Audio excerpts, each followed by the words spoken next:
Hello दोस्तों, आपको बता दें कि ऋषि कश्यप, हिरण्यकश्यप और हिरण्याक्ष, जैसा कि हम पहले बता चुके हैं कि संपूर्ण धरती पर पहले जल ही था। जब जल हटा तो धरती का सर्वप्रथम हिस्सा जो प्रकट हुआ वह मेरू पर्वत के आसपास का क्षेत्र था। यह पर्वत हिमालय के बीचों बीच का हिस्सा है। यहीं पर कैलाश पर्वत है। कश्मीर को कश्यप ऋषि के कुल के लोगों ने ही बसाया था। ऋषि कश्यप का कुल पुराण के अनुसार सृष्टि की रचना और विकास के काल में धरती पर सर्वप्रथम भगवान ब्रह्मा जी प्रकट हुए। ब्रह्मा जी से दक्ष प्रजापति का जन्म हुआ। ब्रह्मा जी के निवेदन पर दक्ष प्रजापति ने अपनी पत्नी अश्विनी के गर्भ से 66 कन्याएं पैदा की। इन कन्याओं में से 13 कन्याएं ऋषि कश्यप की पत्नियां बनी। मुख्यतः इन्हीं कन्याओं से सृष्टि का विकास हुआ और कश्यप सृष्टिकर्ता कहलाए। इस प्रकार ऋषि कश्यप की अदिति, दिति, दनु, काष्ठा, अरिष्टा, सुरसा, इला, मुनि, क्रोधवसा, ताम्रा, सुरभि, सुरसा, तिमि, विनीता, कटु, पातांगी और यामिनी आदि पत्नियां बनी। इन पत्नियों की कहानी भी बड़ी रोचक है। हिंदुओं की इनकी कहानी जरूर पढ़नी चाहिए। पुराणों के अनुसार कश्यप ने अपनी पत्नी अदिति के गर्भ से 12 आदित्यों को जन्म दिया, जिनमें भगवान नारायण का वामन अवतार भी शामिल था। ये 12 पुत्र इस प्रकार हैं: विवस्वान, सूर्य, अर्यमा, पुषा, त्वष्टा, विश्वकर्मा, सविता, भग, धाता, विधाता, वरुण, मित्र, इंद्र और त्रिविक्रम। भगवान वामन माना जाता है कि ऋषि कश्यप के पुत्र विवस्वान से व्यवस्थ मनु का जन्म हुआ।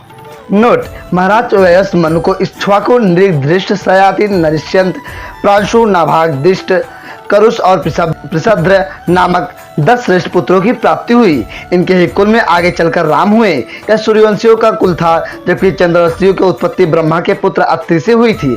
ब्रह्मा से अत्रि, अत्रि से चंद्रमा, चंद्रमा से बुध, बुध से पुररवा, पुररवा से आयु, आयु से नहुस, नहुस से याति, याति, ययाति से सयाति, सयाति से अयाति, अयाति से व्ययाति और कृत नामक 6 महाबल विक्रमशील पुत्र हुए। इधर सूर्यवंश ब्रह्मा से मरीचि, मरीचि से कश्यप और कश्यप से विवस्वान, सूर्य विवस्वान से व्यवस्थ मनु का जन्म हुआ।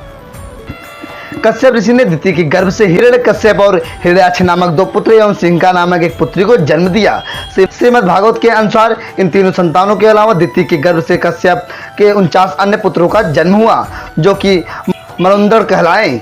कश्यप के एक पुत्र निसंतान रहे, जबकि हिरण्यकश्यप के 4 पुत्र थे: अनुहल्लाद, हल्लाद, भक्त प्रहलाद और सहलाद। देवासुर संग्राम में उक्त दोनों पुत्रों को सुर और असुर कहा जाता है। दोनों के ही पुत्रों में धरती पर स्वर्ग के अधिकार को लेकर घनघोर युद्ध होता था। माना जाता है कि देवासुर संग्राम लगभग 12 बार हुआ। इन दोनों के पुत्रों में अदिति के पुत्र इंद्र और विवस्वान की प्रतिद्वंदिता दिति के पुत्र हिरण्यकश्यप और हिरण्याक्ष से चलती रहती थी। अदिति के पुत्र वरुण देव और असुर दोनों को ही प्रिय थे, इसलिए उनको असुरों का समर्थक भी माना गया है। वरुण देव जल के देवता हैं। हिरण्याक्ष भयंकर दैत्य था। वह तीनों लोकों पर अपना अधिकार चाहता था। हिरण्याक्ष का दक्षिण भारत पर राज था। ब्रह्मा से युद्ध में अजय और अमरता का वर मिलने के कारण उसका धरती पर आतंक हो गया था। हिरण्याक्ष भगवान वह रूपी विष्णु के पीछे लग गया और वह उनके धरती निर्माण के कार्य की खिल्ली उड़ाकर उनको युद्ध के लिए ललकारता था। वराह भगवान ने जब रसातल से बाहर निकलकर धरती को समुद्र के ऊपर स्थापित कर दिया, तब उनका ध्यान हिरण्याक्ष पर गया। आदि वराह के साथ भी महाप्रबल वराह सेना थी। उन्होंने अपनी सेना को लेकर हिरण्याक्ष क्षेत्र पर चढ़ाई कर दी और विंध्यागिरी के पाक प्रसूत जल समुद्र को पार कर उन्होंने हिरण्याक्ष के नगर को घेर लिया। संगमनेर में महासंग्राम हुआ और अंततः हिरण्याक्ष का अंत हुआ।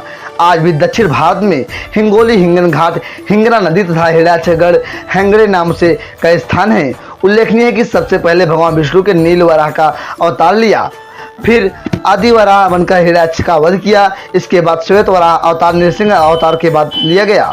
हिरण्यकश्यप के पुत्र प्रहलाद भगवान विष्णु का भक्त था। हिरण्यकश्यप को यह अच्छा नहीं लगता था। हिरण्याक्ष की तरह वह भी चाहता था कि संपूर्ण धरती के देव, दानव और मानव मुझे ईश्वर माने। हिरण्यकश्यप को मारने के लिए भगवान विष्णु को नृसिंह का अवतार लेना पड़ा। भक्त प्रहलाद की कहानी से सभी अवगत हैं। होलिका दहन और नृसिंह जयंती इस घटना की याद में मनाया जाता है। अगले वीडियो में बताएंगे तीसरी कहानी। यदि आप चैनल पर नए हैं, चैनल को सब्सक्राइब कर लीजिए और वीडियो को लाइक कर दीजिए। मिलते हैं किसी नए वीडियो में, तब तक के लिए जय हिंद, जय भारत, जय श्री राम।